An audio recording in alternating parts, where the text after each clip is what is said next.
Great. Okay. Thank you, everybody. Social media. We all know what to do with it. We check it every few minutes. We update sporadically. We share too much, maybe too little. We learn more than we wanted to about people we never see. And we vow to unfriend the next person who tags us in the comments of that library cake. Personal use of social media is easy, but how do we use it for work? Well, this afternoon we're going to look at how New South Wales public libraries are using social media for Readers Advisory. Suzanne from Parramatta is going to tell us about how they are using Twitter. Catherine from Clarence Regional Library will tell us about Instagram, and Kelly from Sutherland Shire Libraries will tell us about Facebook. And then I'll look briefly at a couple of the other social media as well, and there'll be time for questions at the end. But first, here is Suzanne.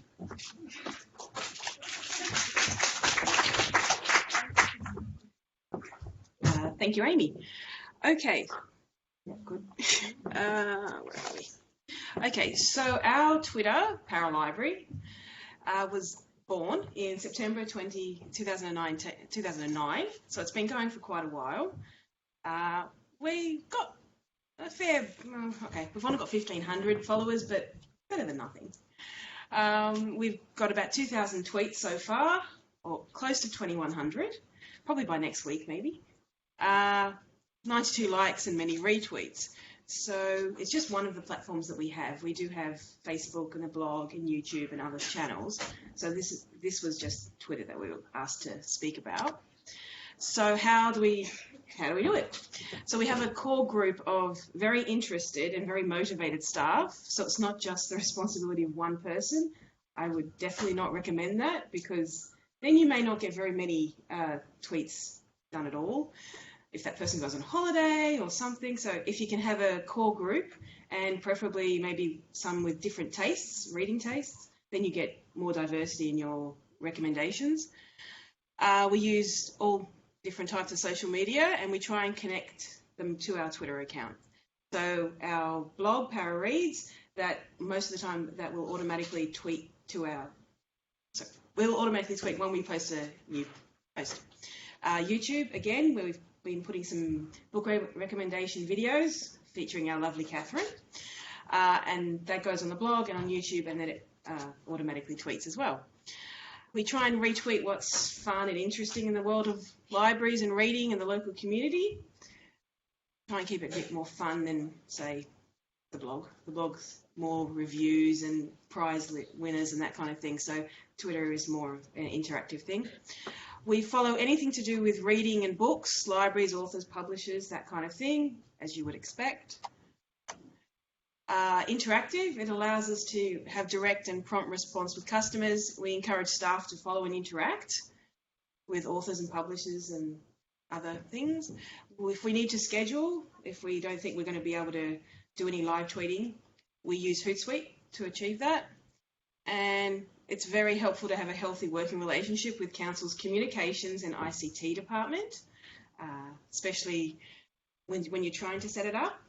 If you don't get them on board, they're going to say, you can't use that, you can't do this, you can't do that. So try and make friends with them. So what do we tweet about? Awards and prize lists, long lists, short lists, winners, new arrivals at the library. When we bought the new Harry Potter, when they re-released it in the different editions, we made a whole spiral of all the books. I wish I had brought a photo. I forgot to bring the photo of all the different colours, and tweeted that, and that got a pretty good response. Staff pics, popular loans, our blog posts, photos of staff and books. We try and dress our staff up if we can, if they let us. Sometimes they let us. Videos on how to download our e-resources, literacy-themed programs for any genres, reading challenges, book reviews, and then some of the boring stuff like maybe there was a power outage or the Wi-Fi's down. We try and communicate that via Twitter because we find that has a pretty good response rate. And that is what our Twitter page looks like at the moment. I don't think I'll go into it. unless you want me to. But that's our lovely Catherine from the blog doing what was that one? That was International Women's Day reads. To show you. So it's just a quick, I think it's a 2-minute video on some recommendations for International Women's Day. And again, that's posted on our blog, taken with Jan's iPhone, and quickly put on the blog and then Facebook and Twitter. And that's pretty much it for our Twitter. So hopefully you'll follow us. Thank you.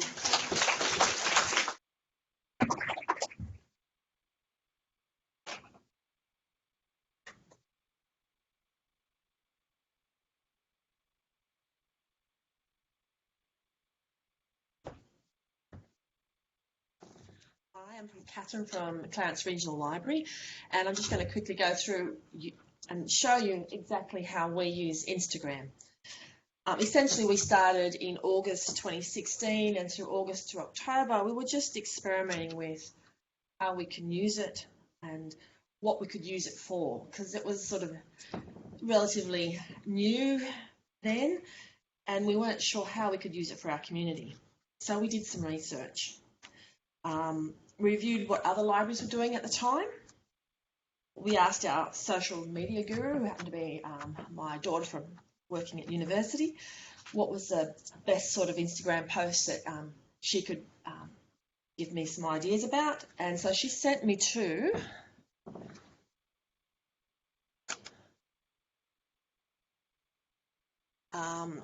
these sites.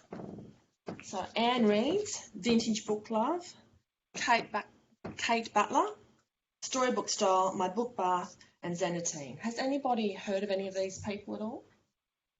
No? Well, I would recommend you go and have a look. These pages are wonderful bibliophile pages, and they're inspirational in terms of how to post on Instagram stuff about books. These are truly book lovers. They are beautiful pages. They're expressive posts about books and reading. They often link everyday life to their posts. Their images and text influence how we at Clarence Regional Library post today. Not on the same scale that these guys do. As you can see, there's a lot of props that they use, but nevertheless, these were our inspiration.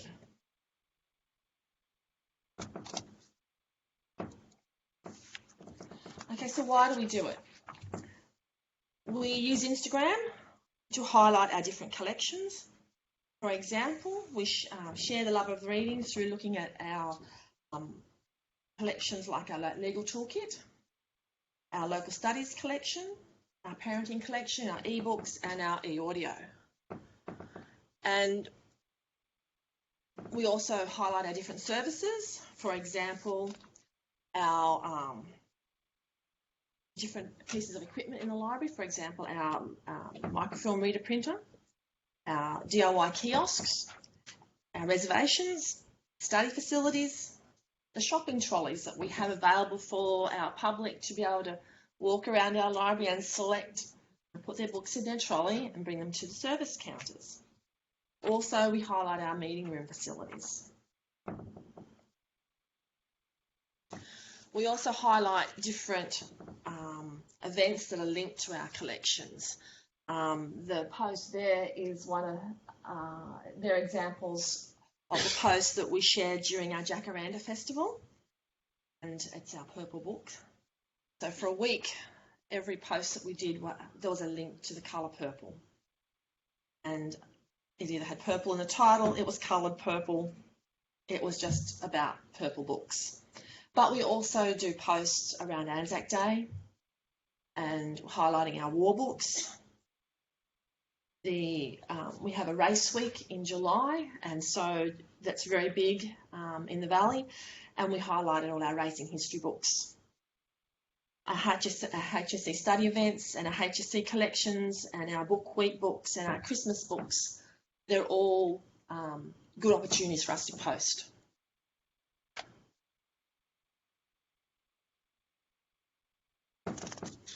We also like to highlight great books in our collection. So that might be a new release, Dean Koontz's Silent Corner, for example, or it might be old favourites. as you can see, a series of westerns on one of the bay ends. We've also used staff picks, and we have focused on series titles or particular authors.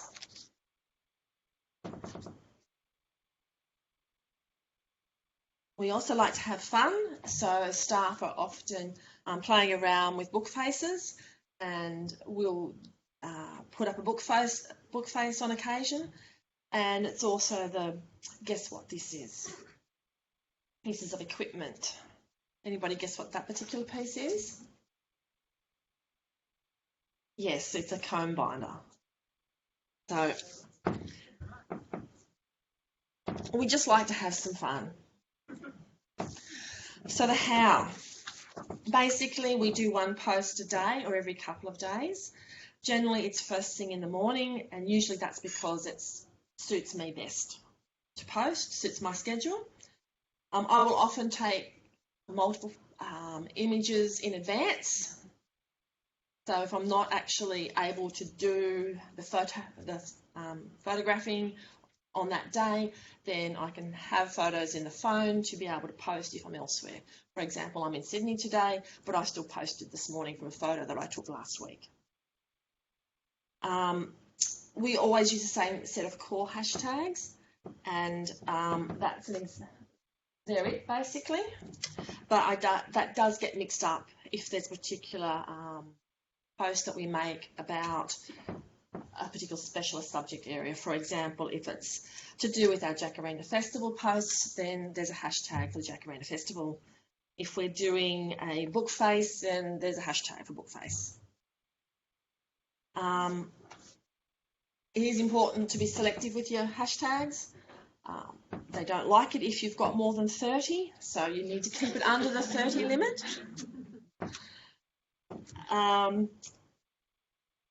These tags I've picked from Googling popular book and reading hashtags and looking at a number of different sites and figuring out, yep, I like all those ones, and putting them together.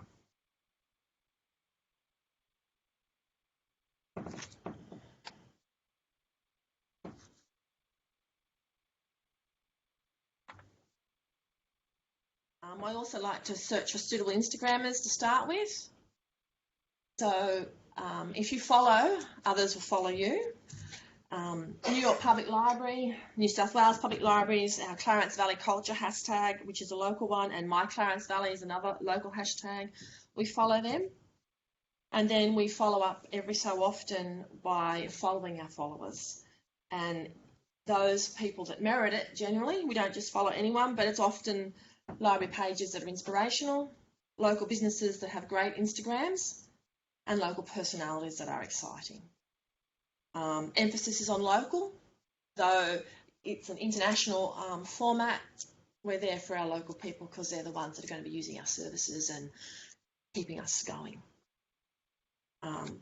It's always, the emphasis is on interesting, spectacular or local, great images with snappy text. So if you want or love reading and are looking at it, then others probably will too. So a lot of it's personal experience or the experience of other staff members being fed into our Instagram.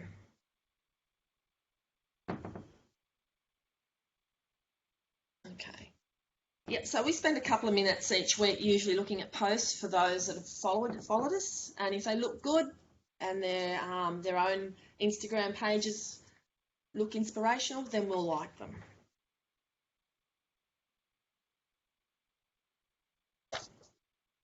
So we try to use a theme over at least 3 days because it kind of looks good on the Instagram dashboard. And the themes could be based on the background that our posts are on. It might be the fact that we've got fairy lights or tinsel or a coloured or a textured cloth or something simple to make it interesting. It could be the colour of the books, it could be the subject in the books, it could be the type of collection, the authors, the genres, or the staff picks. We mix it up with book faces and all people-based posts. But our focus for our Instagram is our book collections and the services around those book collections.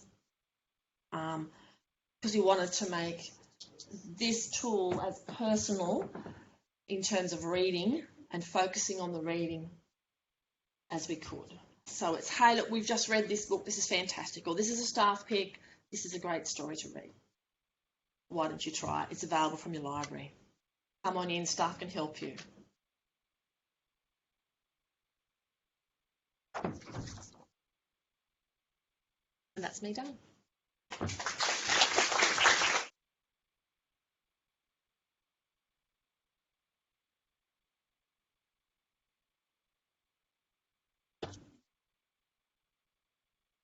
Hi everyone, I'm Kelly Wilson. I'm the Team Leader Community Engagement at Sutherland Shire Libraries.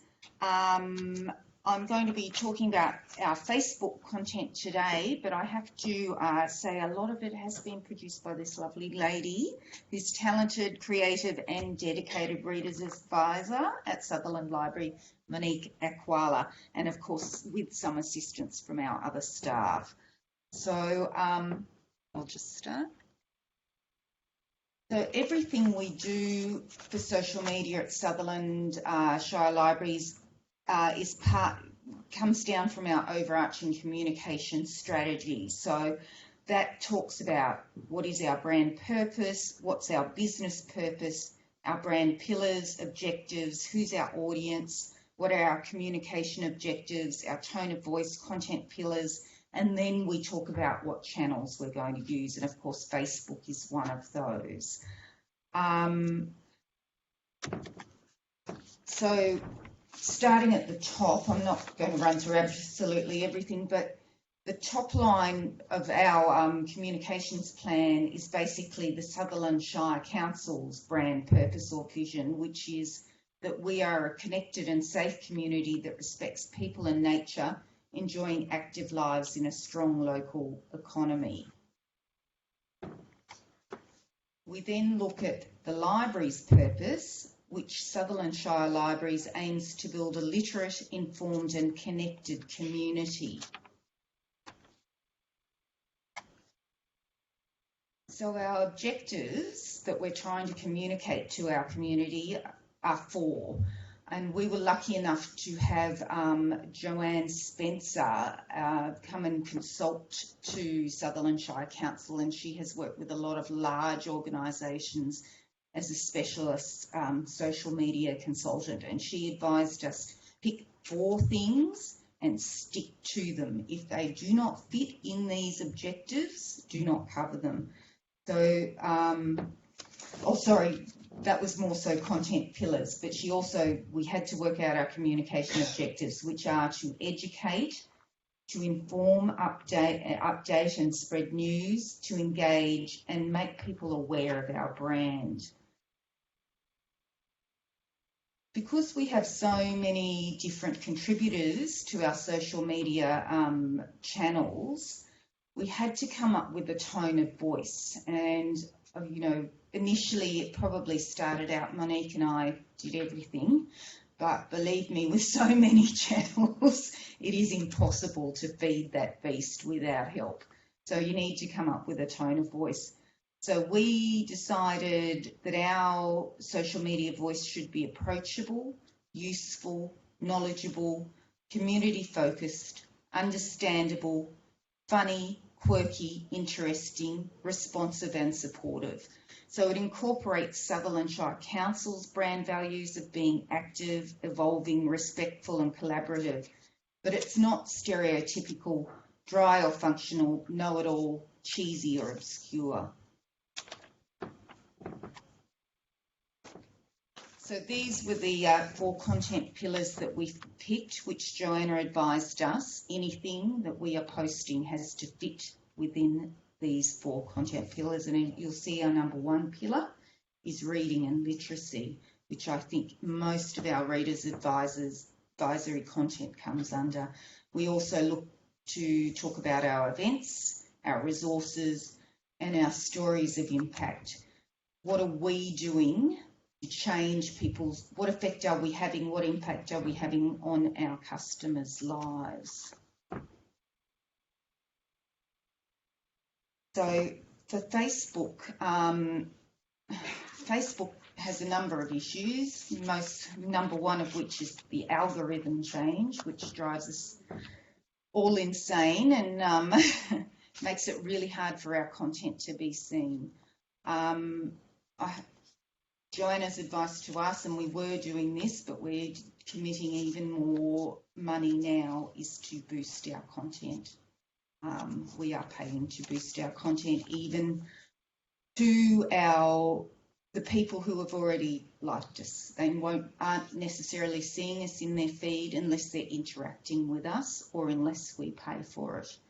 The other thing, good advice that I got from Joanna, is to pick the centre of your local government area. For us, that is Gymea, and select 10 kilometres around that area. So when you're targeting an audience, that's where I always start, is with people in our local government area. And then you can narrow that by gender or age groups and that type of thing. Probably the strongest group of followers on our Facebook page are women probably in their 30s to 50s, and a lot of those are mums. So we recently had a gaming workshop that was more expensive than we normally sort of run that sort of thing, but and it wasn't filling with our usual people who come to our school holiday workshops, but we knew it must be popular because people in our area pay a lot of money to send their kids to activities. So we put it on Facebook, and that worked, targeting those women 30 to 50 who were probably the mums. They saw it, booked, paid, not an issue. The thing about Facebook is it's more and more being driven by visual content. So there's greater emphasis on videos. We've actually formed a little video committee. We keep wanting to do more. It's very time consuming, but we're trying to commit more and more resources to doing that. So you saw that lovely little literary mocktails video that was put together by Monique and Angus, and that sort of thing we find is very attractive to people. Got to keep it short. We try to keep all of ours under 30 seconds. This is a recent post. This was all a great idea from Monique. We have been asked to collaborate with other areas of council. So council runs a Sutherland Shire animal shelter, and this is a lovely dog that was there called Buddha. So we actually, Monique used her reader's advisory skills and actually selected some books for Buddha. And this post went off because people love animals on on Facebook, and so we got lots of interaction with it, and after being there for 6 months or so, has recently been adopted. So we're hoping we went some way to help with that.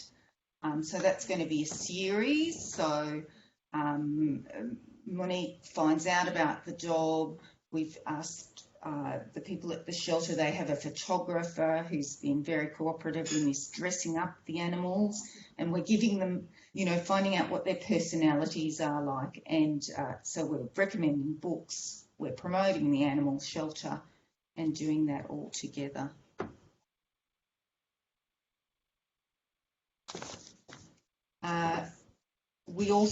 Monique also does lots of blogs, and every month she does recommended reads, which we, as someone said, Kat was saying people aren't interacting with blogs so much. We are definitely finding that. That's why we are trying to always promote our blog posts on our social media. So we get a lot of interaction.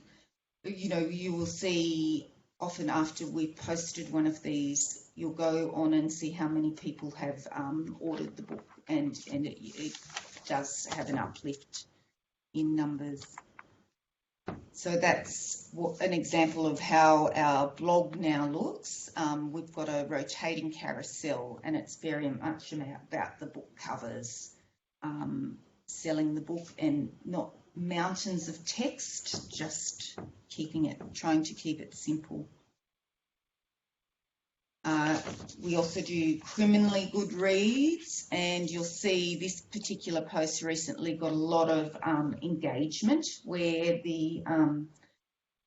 some of our followers started a conversation among themselves about which particular books that they like, and so we really like it when that starts happening.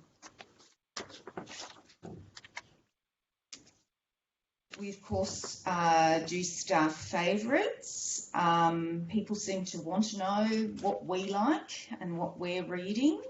This originally went on Instagram, so one of our staff members took this photo and then I think probably fiddled around with Canva, is one of the tools we use to get our images looking schmick. And then of course, this was our recent Vote for Your Favourite Book promotion that we ran over summer, which instead of doing Summer Reading Club, we did this, and we got over 200 entries. How many? Sorry, 750 entries, which was a really good result, really good result. And we did offer $40 event cinema vouchers, but we were getting a lot of interaction, and then of course we posted the results of what Sutherland Shire readers thought was their favourite book of 2017. We didn't limit it to books only published in that year. We let them choose whatever they were actually reading. And I think the winner was The Drive by Jane Harper. Okay. And this is the sort of thing we really love. And this lady was actually commenting on Facebook about how much she loved us. So we sent her a personal message and said, we'd really love to know, how have libraries changed your life? What is it, why do you love us so much? And she told us this really moving story about moving to Australia and feeling very lonely and alone and not having a lot of money, but loving books. And basically, we got that beautiful quote out of her: reading is the one thing that saved me. And so there we're marrying two of our content pillars, stories of impact, but also reading and literacy. And obviously promoting our non-fiction collection as well. So just to summarise, content is king. Having good content is the key. It is a lot of work. I think you need to devote a lot of resources to it, and sometimes people don't realise how much work that takes. But it does pay off, and it is worth pushing money towards it, paying to boost posts. Find your local government area, work out where the centre is and do a 10-kilometre radius on that, and it's great for targeting mums. Thank you.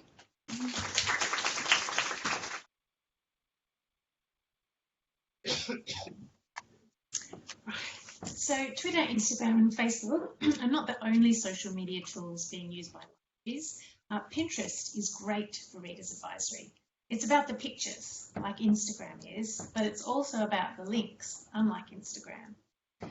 As it is generally used as a search engine and ideas feed for whatever people are into, it is far better suited to Reader's Advisory and collection promotion than it is, say, to promoting events. The libraries are collecting genre lists, staff picks, books to read if you love certain television shows, award winners, diverse reading, lots of non-fiction such as cooking, crafts, DIY, and reading challenges. So you can link the images in Pinterest straight to your catalogue so people can see the book and directly go to reserve it. And you can also create your own content, or you can just repin great RA content that other people have created. Then, of course, there's Goodreads. We have heard a lot about Goodreads today. They say themselves they are the world's largest site for readers and book recommendations. Now, recommendations is their word, but it is a good one in this case because it is largely personal opinion. That's where you go to find reviews from everybody, from the 1-star reviews to the 5-star reviews. So people read books and they give them a rating out of 5 and they review them. And like other social networks, though, libraries can have their own Goodreads account and can use them for suggestion purposes. So some libraries, they simply list Goodreads, on their sort of Reader's Advisory page as a place that you can go for information about books. Obviously, you can find the blurb there, but you can also see reviews and what other people have said. Other libraries compile their own digital bookshelves. So these might be for book club books. So we have all of our book club books on one shelf, or it could be popular books at your library, or it can be used for all the different genres. Australian storytellers, whatever genres or groupings you can think of, you can create your bookshelves there. Your library users can also add your library to their Goodreads account as a place to look for the book. So the book can be available at Amazon, but they can also add your library so that they can check whether your library has it and go directly and reserve it. Now, this actually works with an ISBN search, so it doesn't work for our library. You can put Riverina Regional Library in and it won't work, but that's something that we have to look into. So if your Spiders, I know definitely works, Libro not so good. And finally, we'll look briefly at video content. So plenty of libraries, or at least their councils, have YouTube accounts. But of course, you don't need YouTube to share video. You can do that straight to the other social networks. Facebook, obviously, Instagram stories, it's a good one for video as well. And Reader's Advisory seems to be not to be a top use for library videos. You see a lot of videos for things like how to use, your digital products and things like that. Not so many for Reader's Advisory. That said, there are some around. So Wollongong libraries have a lovely series called Chapter Chats. Newcastle libraries make videos about the most read books in a year. Some libraries record and share author talks that they have, or staff reviews. And you don't need to create your own videos in order to do RA with videos either. You could just share video content from Better Reading or Bookwrite as well. And of course, don't forget that you can get all the Read, Watch, Play material on all the socials. Feel free to use anything that you find there. The blog, Twitter, Pinterest, Instagram, and Facebook are all used for the online reading group that uses monthly themes, and it encourages people to read, watch and play and share the experience. Of course, this is the group that's run by the New South Wales Readers Advisory Working Group, and you can use those themes in many ways. So now it's time for you to ask questions of any of the speakers from this session. So maybe if you ladies would like to come back up here, people could ask questions directly. Yes. Do you spend much time moderating the Facebook comments? I have it on my personal phone. I have on occasion probably look at it at midnight when something comes through, but no, we've never really, most comments on our page are positive. I wouldn't say that for Council's general page. We have about 10 different Facebook pages. We're a big regional library, and we've only ever had one thing that I've had to delete. And I did have a personal message to that person to let them know why I was deleting them. And that's over. Well, we've had it for years. So. I have to say the same for Facebook for us too. We've never had to delete any. No, because the libraries are the most popular thing in any council anyway. They love it. So people have got other things to complain about. Yes. Are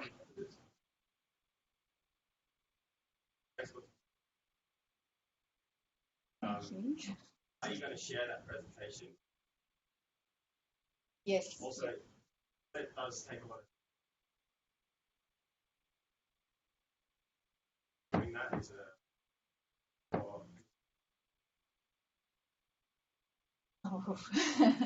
Oh gosh, I'd hate to add it up. I have, lucky enough, we've got a team now. So there's myself, Monique, and Tennille, Dash, and then we have a whole group of other people who contribute to the program and other things. And we recently, this year, we did that big social media training. I think end of last year, October last year. We tried to bring everyone in from all of our branches, or not everyone, but a representative. And we do tend to try and target some of our younger staff members, and we tried to train them all up, and we are trying to get everyone to read content. Or does everyone just They post their own? no, they don't post direct. They submit to us, and then our team usually just curates it, tweaks it a little bit, and posts. But because we've tried to give them such strong direction, we are getting better and better stuff from them. I think one of the things we did teach them, which we ran a little bit of a how to take a photo thing, because often I would get sent stuff and the photo wasn't in focus, or Too dark. too dark, or too dark. So we even did that with them in social media. Post it to all the meetings. Not necessarily. We kind of run them all separately.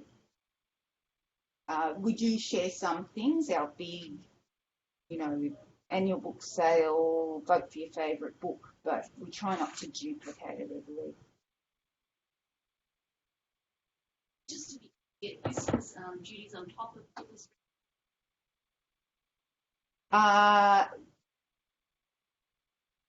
Yes, it is on top, but the engagement team, where the four of us are kind of marketing, and that is a big part of our role. So for me, I don't have any on-desk time anymore. So, yeah. No other questions? Well, thank you very much.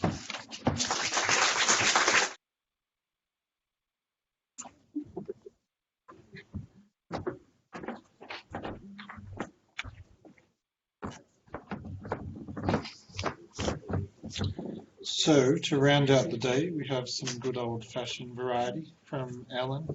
We'll be covering a number of bases. I'm kind of actually speaking for a couple of other people who can't be here or who will be kind of talking later on. So firstly, the update on Indie Reads. Now last year you had Ross come here and talk about that. And we were going to have a whole lot of action happening in the second half of last year, if you remember properly. It was going to, yep. Okay. We, like other places, have had a whole lot of staffing challenges, including prolonged and extended sick leave and various things from different staff members. So we just haven't had the people on the ground to do stuff. So we're hoping that instead of happening at late last year, it'll be happening late this year. I know it's really terrible to admit that, but, like other organisations, stuff happens and it gets complicated. So that was why Ross felt really didn't have an update. That's the update. Now the other one is actually from a librarian that is active in Read, Watch, Play. He's one of the active people in the Surrey libraries. And later this year, they're running a Gothic novel jam, but there are people from the British Library involved, and they've asked if we wanted to be involved. And so it's kind of building through, because I'm going to read Gary's words because he's going to say it better. Theme for Read, Watch, Play in March is Red Read. And horror is a genre that leaves both pages and screens running red with blood. If you especially like your horror in a Gothic style, why not get involved in the Gothic Novel Jam, which is running from the 1st to the 31st of July this year and is being hosted on the website. So what's a jam? A jam is to create something over a set period of time focused on a particular theme. So why Gothic novel this time? 2018 is the 200th anniversary of the publication of Frankenstein and the birth of Emily Bronte, writer of the very cheerful Wuthering Heights. So both of these are key novels in the Gothic novel genre. So perfect opportunity to run something on these themes. So Gothic novels often feature mystery, terror, supernatural horror, and sometimes romance set in old buildings such as castles or crumbling mansions. As well as Frankenstein and Wuthering Heights, both Dracula and The Hound of the Baskervilles are regarded as Gothic novels. Now there's also the Australian horror writer Karen Warren, who spoke at the same seminar that Becky Spratford did. and she's written a blog post about this as well. So how do you participate? So basically, you just have to make something creative inspired by the Gothic Novel Jam. There is a librarian in Australia who will be doing a Gothic-inspired Cubie doll. So really, it's a broad spectrum.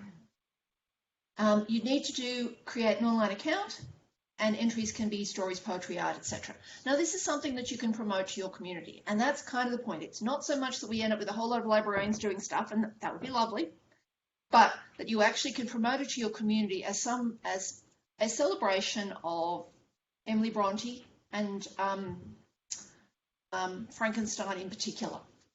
So consider this and see how you can include it as part. Now, and this is where the British Library comes in. As part of it, you are very heavily encouraged to use one of the out of copyright images on the British Library Flickr account as the inspiration for your submission. And they really do have a lot of quite gruesome images because they've got the mechanical curator who's been bringing things together. So there are some wonderfully grim things out there. You can also use British Library sound files. So I would suggest from an Australian perspective, you might want to use an Australian element of Gothic as well, but definitely include the British Library. I'm sure there are ways you can creatively tie this back your libraries, your collections and services. And while Gothic novel is the main theme, there'll be a sub-theme announced on the 1st of July. And I have no idea what it is because basically Gary is running with this and you can go with it. So you can run an event in your library. Whilst Instructure is an online event, this doesn't mean you can't bring in library events as well. Yeah, I think it sounds really exciting. And I really am looking forward to seeing a Gothic-inspired Cupie. Hopefully using environmentally friendly glitter. Now, you do all know about the glitter thing, don't you? Good. Use environmentally friendly glitter.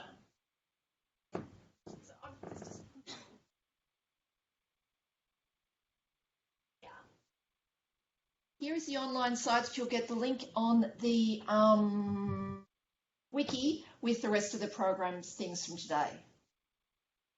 I can flick an email out. Yeah, it's not on Instagram. It's an itch.io site. I'm not sure if that's the correct pronunciation, but it's a collaborative website and it's Gothic Novel Jam, itch.io. So that's what it means, yes. So that's that. Now, the other is something that we've actually been coming around the edges of today. And actually I love the Reader's Advisory with a dog, you know, like it's dog and book matching. Not that dogs are fashion accessories, I'm not saying that, and I'm sure this wasn't about this. But this is actually coming back to some things in the past from Reader's Advisory, but some things that I think are rather fun in the present. So, if you go to the Reader's Advisory Wiki, you'll see that at stages in the past, people got excited about books to read while drinking beer, books to read while drinking coffee, books to read while drinking tea, books to read while drinking whiskey. Although I think the whiskey one really is like you can drink anything if you're drinking whiskey. Now, not a fan of whiskey, but I didn't do the wiki page. So feel free to update this section as part of the, you know, but these are also, while I'm making it sound really frivolous, and I think this is a really fun, playful element because, you know, let's face it, there are some books when you read them that you just get perpetual snacks. You know, Hobbit, they are forever eating. It is really hard to eat The Hobbit and not feel, oh, I need another snack each time they say they need another snack. It's just auto-suggestion. Tragic. That is a book to read when you cannot possibly eat, I think. So, but other people are working in this space, which is really exciting. So, we heard references earlier today to Smart Bitches Trashy Books. It is actually a great blog site. They paired Girl Scout cookies with Reader's Advisory suggestions. I thought that was so cool. And I was just doing a fairly frivolous search at this stage to find it. So they are using these vegan cookies because, of course, vegans should have fun too. And they're saying that they're suggesting titles that are sweet and angst, tart and smooth to match with these lemon cookies. Now, we don't have Girl Scout cookies here, but you have different groups that do things. You have different businesses in your area that you could pitch our connection with. I started to really enjoy AusLit Trip. it's a Kelpie tweeting. I know. But basically, if it's animal related, Auslit Trip will tweet. So that is the animal and reading matching. In that instance, it's usually though, oh, these are books about goats. These are books about dogs. Oh, there's another dog tweeting about reading. So it's kind of got that tone, but quite an interesting one, and promotes the Auslit database. Yay, which some of you may subscribe to. This was when I came through my personal Instagram stream, because I follow this woman called NetSonic. She's a UK academic who knits and does sound recordings, and actually does local studies related knitting. I know, it doesn't get much cooler than that.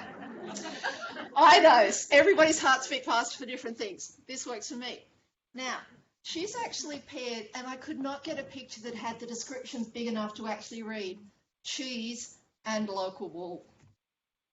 It's the same thing. It's appeal characteristics. And one of the cheeses was apparently with a slightly itchy texture. Now, that just sounds really revolting to me. And I like cheese, but an itchy cheese, I think that would be one of the books Kat was talking about earlier that was kind of like the vomit ones, that, you know, itchy cheese would have a bad effect. But you've got the wool that you can feel that's been knitted up, and these are like intensely local wools from Northern England, and wools, and not wools, cheese from local sheep. So it's the appeal characteristics, it's connecting things. And like, really, who would have thought of matching cheese and wool? I really wouldn't have. But when this came through my stream, of course, it was like, oh yeah, cheese and wool, why not, you know? So connect, this is a nice way to connect local businesses into your area. And intensely local, really like this one. Washington Post even did it recently with the Oscars. All the Best Picture nominations, they had recipes that you could make while for watching the Oscars. And so I just did an extract of one of them, but go and have a look. And actually, Washington Post is behind a paywall, but you get a certain number of free articles a month. So unless you used up your free articles a month, and if you really have used up your free articles, find someone who's a subscriber. I actually am a subscriber because it's very entertaining reading, and I didn't realise they had a food section. But the Washington Post, quite a serious newspaper, has links, food and reading. Well, watching. It's reading. So I've got some questions for you, and I know this is the best time of the day to have these questions. So I've got some, what would you match with this? And I do hope someone takes note of this. Now, the cakes are descriptions from Black Star Pastry. So quite swanky end of the spectrum. So this is how they're describing a mango cake. So I'm kind of figuring that this has a range of quite fresh flavours, but then it's still got coconut and cream. So what is something you would suggest to read with this? And it could be a watch or play with it too. It could be, maybe this is the ultimate video game cake. Now this could also be nice. I think this could be a cosy mystery read, a cosy mystery cake. I'm not really, the colours I think are wrong for it to be horror. So you reckon chicklet, any, okay? Any, Australian? Bit of a northern rural romance, like a far north Queensland rural romance. Yep, yep. So quite a swanky cake, but there are things that you can connect in your library. Who's got a cake shop in their library, local government area? Okay, it'd be worth having a conversation. Okay, pick the moment, but you never know. I thought I'd go for tea as well. Okay, not that many people have tea producers in their area, but you have shops that sell tea. And so what would you combine with a medium strength black tea with vanilla? That is beautiful and amber and invigorating. So this is kind of like a peppy tea, not a relaxing tea. So, peppy read. Right? Yeah, Moriarty. Right? Any other peppy reads? People aren't giving me peppy non-fiction. Okay, everybody has their own interpretation, so that's really good.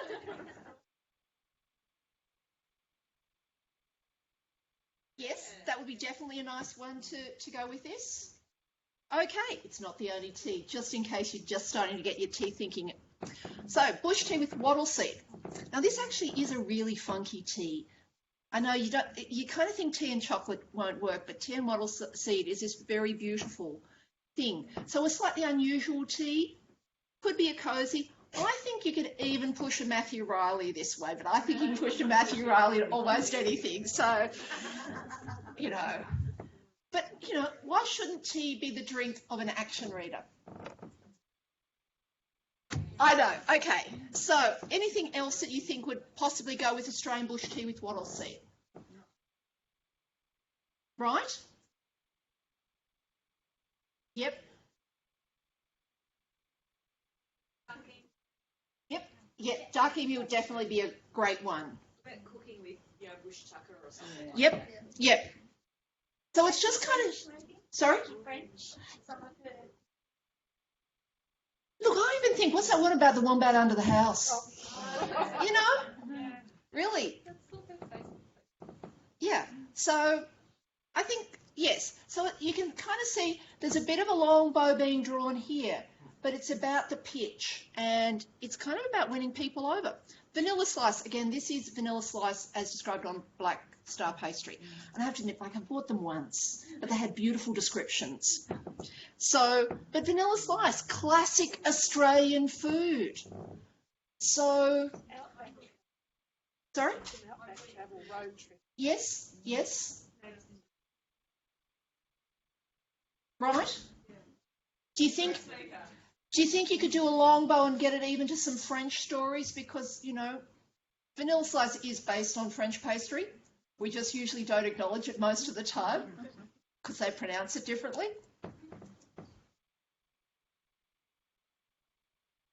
Yes, yes, because of the kind of creamy inner, yep. Back to tea, this is a T2 tea this time. So kind of this has got the New York vibe, so yes, you could go down the New York pathway, but there are other options as well. Is this something to read a superhero graphic novel to? Well, a lot of them are set in New York. Cavalier's Lane. Yep. Yes. Yeah. So you can see So this is conversations to have with people about possible amend partners. And this is a tea that's just lemon myrtle. Now, I think you could put some writers from maybe some Asian countries, and I know lemon myrtle is an Australian tree, but kind of linking the lemon myrtle, lemongrass, you could have a nice little cross-cultural thing happening there. I think there's some nice children's stories that could be associated around this one, and because of its simplicity and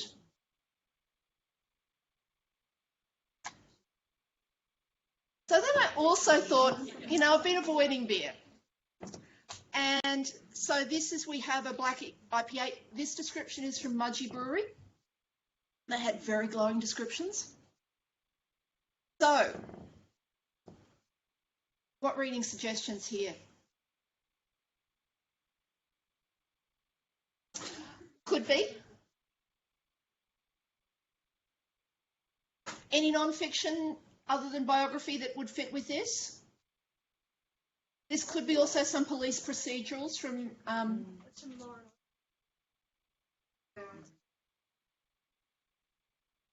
Yeah. Yes. And also Galaxy Pale Ale. So we're changing the colours basically, but the fruity upfront hoppiness. So a bouncy beer. Beautiful. Yes, of course.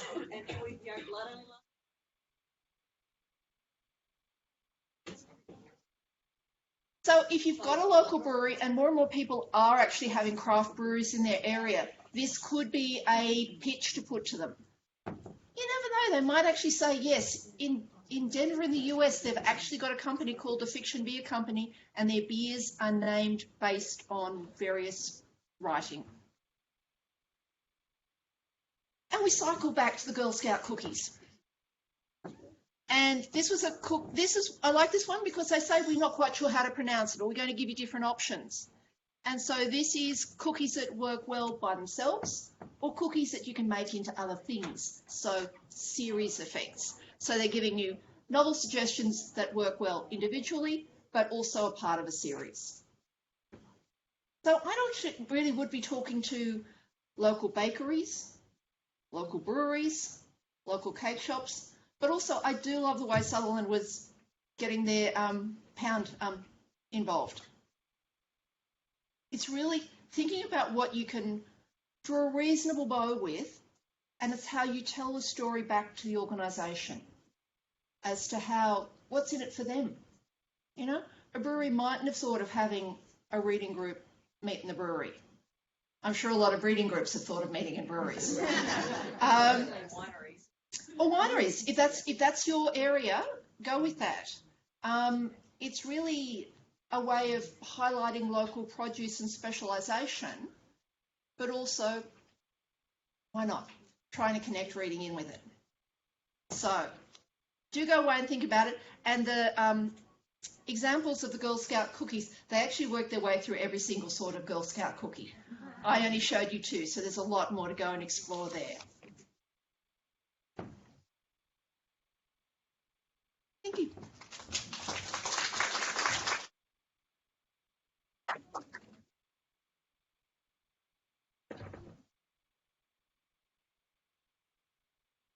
That's it for the day. Thanks everyone for coming, especially long distance travellers. One question here. Hi, good. Mike, thank you. First of all, thank you all very much again for letting me come and be a part of your day. Just put it in this box right here on your way out. And to build on, I'd like just quickly to say that when I did this yesterday in Dubbo, and I looked at the sheets, and I bet several of you had said something about Australian readers like Australian books. And I just want to take a quick second, because of the partnership theme that Ellen brought up, to introduce Simon from ALS, who Novelist is partnering with ALS to increase our coverage of Australian titles and Australian book jackets. And so you'll start seeing that. We're very fortunate to have found cover your literature. I want to say that. Thank you again. Now you can wrap it up. All right. Yeah, thanks to Ellen and the State Library for having us, and the Readers Advisory Working Group, and yeah, especially all the people who travelled extensive distances to be here. Thanks. Thank